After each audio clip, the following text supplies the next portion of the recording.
प्यारे बच्चों, आज हम कक्षा 11 भौतिक विज्ञान में टॉपिक है हमारा सदिशों का घटकों में वियोजन। सदिशों को दो या दो से अधिक सदिशों में विभाजित करने की प्रक्रिया को सदिशों का वियोजन कहते हैं। जिस सदिश को विभाजित किया जाता है उस सदिश के विभाजित सदिश घटक कहते हैं। माना सदिश वेक्टर बी XY तल में स्थित है तथा x अक्ष से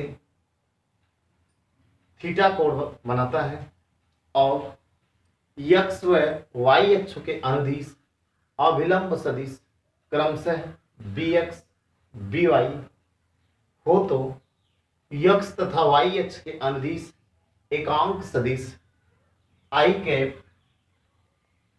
व j कैप है तो एकांक सदिश i कैप व j कैप है तो वेक्टर b का सदिश रूप एकांक सदिश के पदों में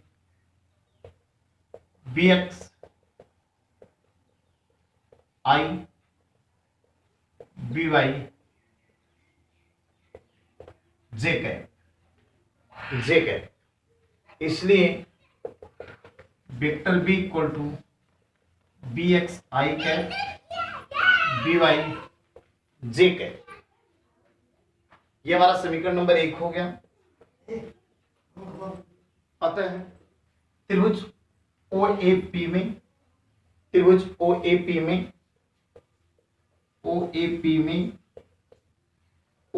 में ये मालूम है तो cos theta equal to OA upon OP बराबर OA की वैल्यू BX और OP की वैल्यू B, अर्थात B cos theta equal to BX। ये हमारा समीकरण नंबर 2 है। इसलिए साइन थीटा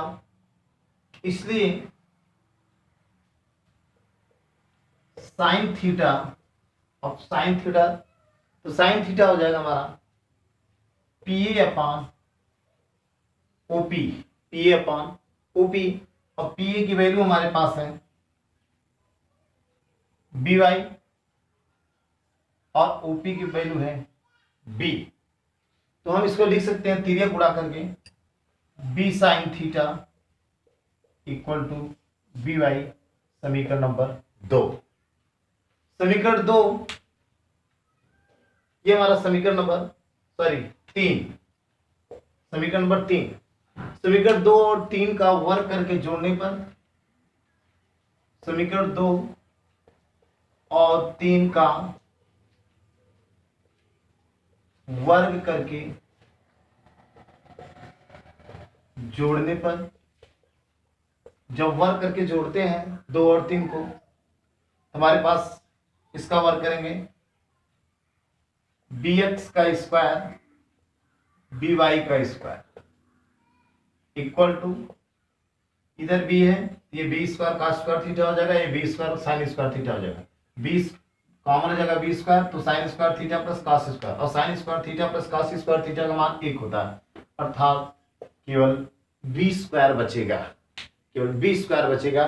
इसलिए b इक्वल टू कड़ी में bx का स्क्वायर प्लस by का स्क्वायर, अर्थात b का मापांक या परिमाण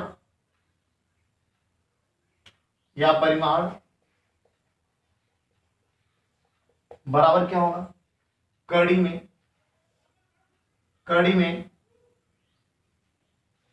i का गुणांक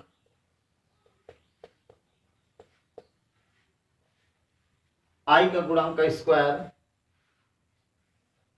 i कैप के गुणांक का स्क्वायर प्लस j कैप के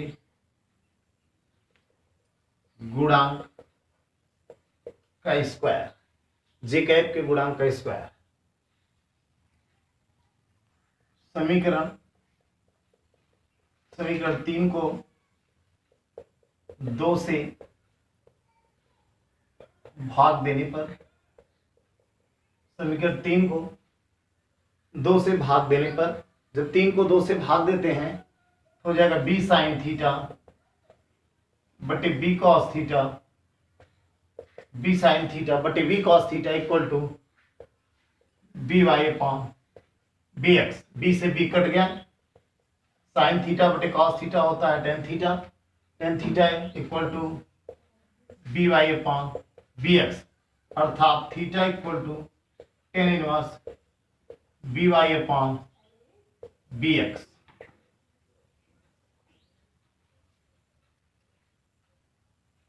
यक्स अक्ष के साथ कोण अर्थात theta equal to tan inverse एकांक सदिश क्यूआई है, एकांक सदिश जे कैप का गुणांक बटे एकांक सदिश आई कैप का गुणांक।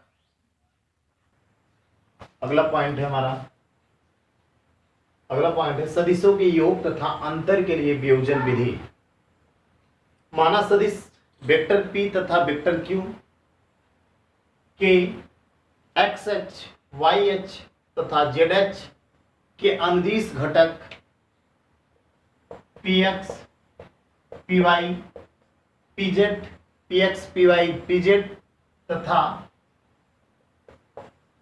qx, qy, qz है, तब वेक्टर p इक्वल टू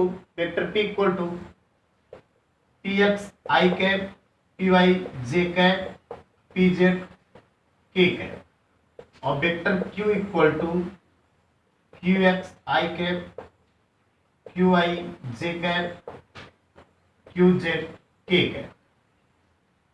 ये हमारा समीकरण नंबर 1 है, हमारा समीकरण नंबर 2 है। यदि दोनों सदिशों का योग वेक्टर r हो तो, यदि दोनों सदिशों का योग वेक्टर r हो तो vector r equal to vector p plus vector q।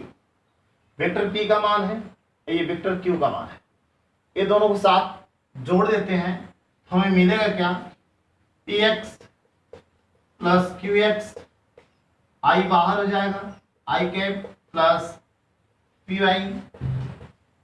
qy j cap बाहर हो जाएगा plus pz qz k cap बाहर हो जाएगा, ये k कैप बाहर होगा।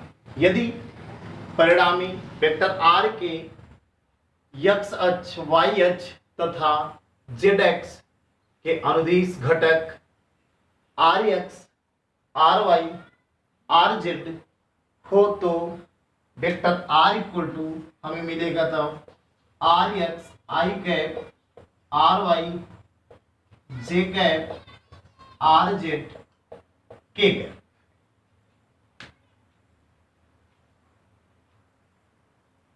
बच्चों ये हमारा समीकरण नंबर 3 है। आइए हमें मिला है समीकरण नंबर 4। समीकरण नंबर 3 ये है और समीकरण नंबर 4 ये है। समीकरण 3 और समीकरण 4 की तुलना करने पर, जब 3 और 4 की तुलना करते हैं तो हमें प्राप्त होगा rx i cap i, rx equal to px plus qx, rx equal to px plus qx, ry py plus qy और rz equal to pz plus qz।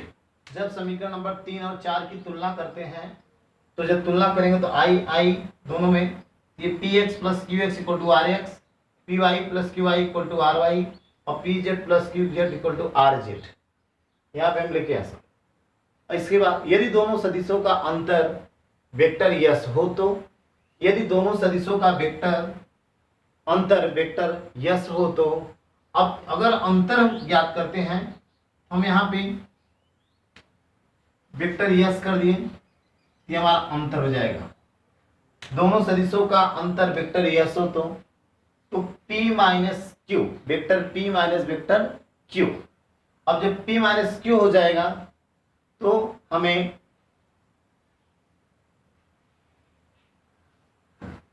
P की वैल्यू दिया है P x I cap, P Y J cap, P Z K cap, minus Q की value है Q X I cap, Q I J cap, Q Z K cap. अभी घटाना है तो यहाँ पे आई है, यहाँ पे आई है, तो आई कॉमन हो जाएगा, P X minus Q X I हो गया, P X minus Q X I हो गया, plus P Y minus Q I J cap हो गया, और plus P Z minus Q Z K cap हो गया, के कैप हो गया। यदि सदिश वेक्टर यस के अनुदिश S X, S Y, S Z, जैसे आर के अनुदिश लिए थे वैसे यस के अनुदिश, तो S X, S Y, S Z, X H Y H तथा जेड एक्स के अनुदिश है तो हमारे पास हो जाएगा vector S equal to S X I cap, S X I cap plus S Y J cap plus S Z K cap. फिर ये इक्वेशन, ये इक्वेशन, दोनों इक्वेशन का आपस में तुलना करने पर जब हम तुलना करते हैं तो हमें फिर आई कैप तुलना करेंगे, तो S X equal to P X minus Q I, S X equal to P X minus Q X, S Y equal to P Y minus Q I, और S Z equal to P Z minus Q Z. आज की video में इतना ही, आगे के topic अगले video में। धन्यवाद।